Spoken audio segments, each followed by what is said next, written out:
자, 뉴스포스 단독에 나왔는데 뉴스포스가 왜 이러죠? 네, 검찰총장 때 대검의 수사정보정책관실 그때부터 우리가 이제 말이 많았죠. 장모 보호하고 가족들 보호하기 위해서 이런 거를 하고 검찰을 있다라고 썼다. 얘기를 했는데 이게 실제적으로 밝혀졌다고 합니다. 네, 경희 검찰총장 시절 대검찰청 수사정보정책관실이 명신이와 최은순 관련 사건을 체계적으로 관리 대응해온 정황이 드러났습니다. 지난 2020년 3월 당시 손준성 대검 수사정보정책관이 경 가족에 얽힌 형사, 민사 사건과 관련된 문건 파일을 최소 15개 이상 만든 걸로 밝혀졌는데요. 이 당시 대검 수사정보정책관실이 경 가족의 사건 방어를 위해서 사실상 사설 로펌 같은 역할을 했던 겁니다. 근데 이거 내부에서 누가 흘려준 거잖아요. 그리고 뉴스버스가 쓴 거잖아요. 근데 이러면 그래서 이제 권력 누수라고 봐야 되겠죠. 그렇죠. 그리고 중요한 건 뉴스버스는 못 건드리나 봐요. 그렇죠. 네. 뭐 그러니까 뉴스버스를 뭐 고소 고발했다든지 그런 얘기는 그런 없죠. 얘기는 또 없네. 그러니까 뉴스버스는 아이씨, 못 건드려 거긴 이렇게 된 거야? 우리가- 아니, 너 그게 너무 궁금하네? 여러분 이제 기억을 좀 더듬어 보세요. 우리가 뉴스버스를 분석할 때 왠지 뉴스버스에서 푸른 피가 느껴진다. 왠지 푸른 피 맛이 난다. 네, 어. 로고가 우리가 어디서 많이 보던 로고하고 네. 닮았다. 그리고 광고를 안 받아요. 광고를 안 받는데 희한하게 이건희 회고록 같은 그런 류의 게시물들을 올리고 있다는 이건희 얘기죠. 평전. 평전. 아, 재판에 나온 거라고요. 근데 뉴스버스는 용감하게 다 쓴다. 그리고 처음으로 명신이 인터뷰를 했던 데는 뉴스버스였고요. 그 후에도 여러 가지 사건에 있어서 굉장히 뭐랄까 중요한 보도들 많이 했죠. 용감한 그 인터넷 보도 매체로서 역할을 했거든요. 파급력은 뭐 크지는 않았다고 봐야겠지만 어찌됐거나 이런 걸 할 수 있는 데서 삼성의 피맛이 나는 뉴스버스에서 지금 검찰에 대한 이와 같은 얘기를 꺼낸다, 공론화하기 시작한다. 이것은 뭔가 한동훈 권력의 누수, 이상민의 개무시처럼 뭔가 지금 현재 검찰 수뇌부 쪽 내지는 특수통이 다 차지하고 있는 검찰 내에서 반발의 목소리가 나온 게 아니냐 싶은 생각이 들어요. 무슨 문건인지 좀 볼까요? 일단 가족 관련 파일들을 보면 정대택 관련 파일 4개, 뭐 가족 수정 파일, 그리고 백모 씨와 또 정대택 파일 4개가 또 추가로 있고 또 뭐 가족 관련 스탠스 파일이 되게 많은데요. 이런 것들 다 보면 한 15개 이상이 있습니다.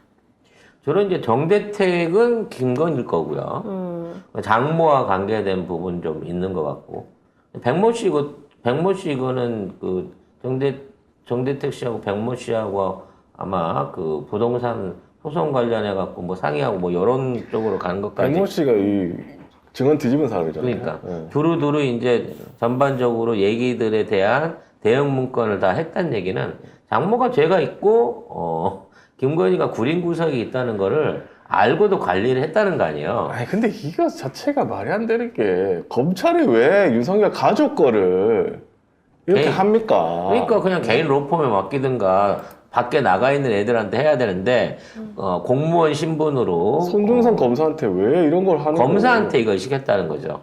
근데 참. 난 이걸 들으면 이걸 보면서 윤석열이 어쩌면 우리 그 처형 이후로 가장 뭐랄까 너그러운 사람이 아닌가. 네?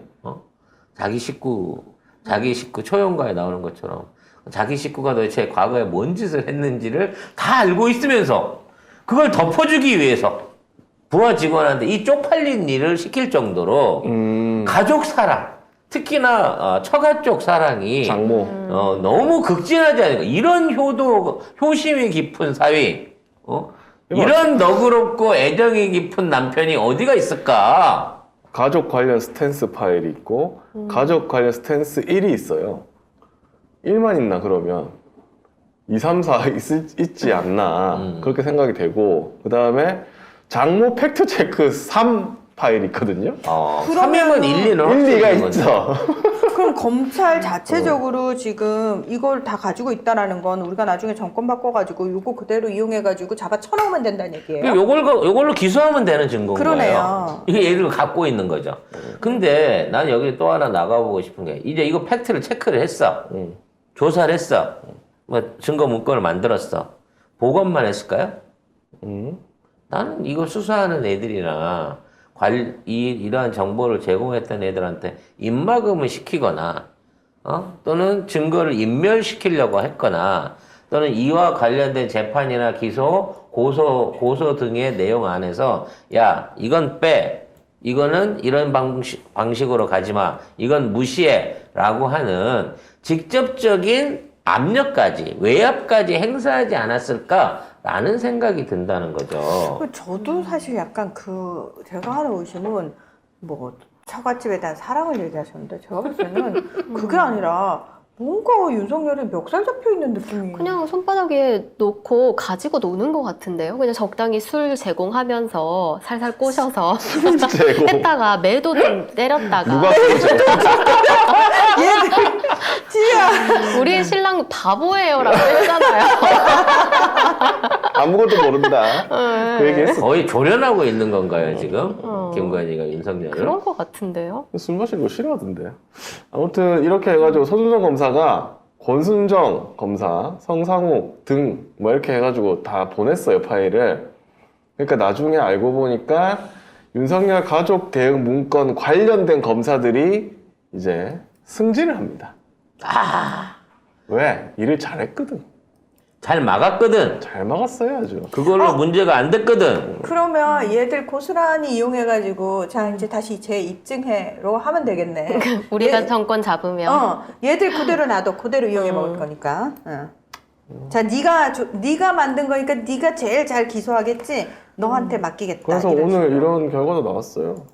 뭐, 요양급여 불법수급 혐의가 1심에서는 3년이었거든요. 징역 3년. 갑자기 2심에서 무죄가 나옵니다. 그리고 오늘 대법원에서 무죄가 확정됩니다. 이게 처음에는 장모가 주범이었어요. 그래서 유죄를 받은 겁니다. 그리고 그랬는데 갑자기 상고심으로 올라가기 시작하면서 공범으로 빠져요. 네. 웃긴 게 대법원에서 뭐라고 했냐면 검찰이 혐의 증명이 부족하다. 거 봐. 증명을 안 해버린 거잖아. 일을 안 하는 거야. 이 일부러. 문건을 안 쓴 거예요. 이 문건에 관계되어 있는 팩트 자료들이 그 검찰에 제시되지 않도록. 그러니까 이 자료만 내밀었으면 확실하게 유죄를 인정시킬 수 있는데 그걸 안 한 거죠. 그래서 변호사가 증거 없잖아요. 검사 측 증거 없어요? 뭐 장보고 뭐고 있을 거 아닙니까? 없는데요? 그럼 증거 없는 거네. 이렇게 된 거예요. 재판의 결과니까. 죄가 있는 거는 심정적으로도 앞뒤로도 다 확실해. 근데 그 죄를 유죄 추징을 증명해야 되는 검사 측에서 제대로 된 자료나 제대로 된 통치를 안 했다는 거예요. 그럼 고의적으로 죄를 묻어준 거죠. 그럼 이 역할을 누가 했을 것이냐? 지금 윤석열이 지시했던 손준성을 비롯한 검사들이 이걸 했을 거고, 자, 이거는 단순하게 팩트 체크를 했다 해서 끝나면 그냥 체크를 한 거야. 하지만 이 팩트를 가지고 이렇게 재판에 영향을 줄 수 있도록 담당 검사나 누구한테 잘못된 재판을 종용을 했다고 하면, 외압을 줬다고 하면 영향을 당연히 끼치겠죠. 이건 엄청난 독직을 한 거예요. 그것도 개인의 사리사욕을 위해서. 그래서 이게 보면은 이 최은순 씨 맞죠? 이름이 다 최 씨라 가지고. 아무튼 이 최 씨가 2013년에 의료인이 아닌데 요양병원 운영합니다. 그래서 2015년까지 불법으로 운영을 하는데 국민건강보험공단으로부터 요양급여 22억 9천여만 원을 받았어요. 그 건강보험재단의 재정이 왜 악화가 되느냐? 이런 사람들 때문에 악화가 되는 겁니다. 근데 이 사람이 이병원만 있는 게 아니에요. 그렇지. 다 이보다 훨씬 큰 아들 명의의 병원도 다른 병원도 있고, 있어요. 요양병원도 있고, 요양병원 사업이 장모 전문 사업입니다. 근데 문제는 이거를 해서 돈을 챙겼던 챙겼던 장모가 주범이 아니라는 겁니다, 지금. 그 일을 벌려서 이걸 따놓은 사람 따로 있고 나는 아무것도 모른 채 돈만 빌려줬다는 거예요.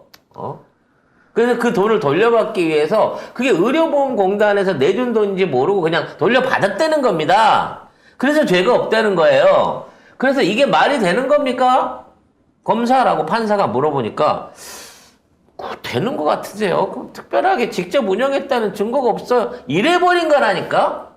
아무튼 뭐 이상한 이제 진짜 이렇게 해서 그러니까 앞으로 우리 방송에서 무죄가 된다는 사실. 우리 방송에서 무슨 뭐 명예훼손이라든지 뭐 이런 고발이 들어올 때 저는 모르는 일인 겁니다. 일하고 계신 여러분들이 이걸 다 뒤집어 써줘야 된다는 것이죠. 싫은데.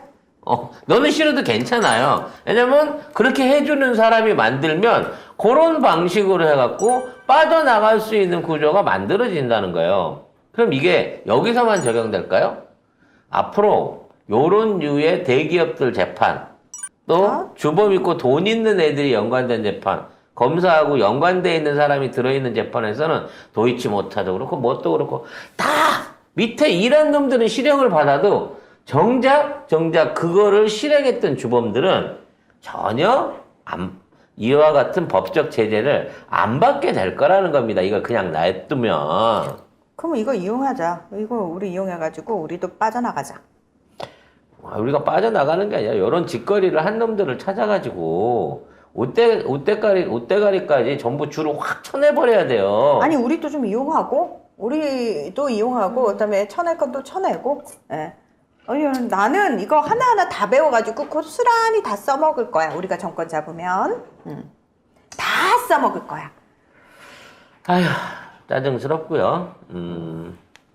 또 이렇게 해서 장모도 빠져나갔습니다만 현재 대법에서 판결이 끝났기 때문에 법적으로 이걸 이제 다시 어떻게 해먹을 수가 없고 이거 되돌릴 수가 없거든요. 그럼 딴 걸로 잡아 쳐넣어야지. 그러니까 이제 딴 여죄를 찾아야죠. 파일이 15개나 있는데. 그러니까 정권 바뀌면 그 검사들 바로 쳐내면 안 된다니까.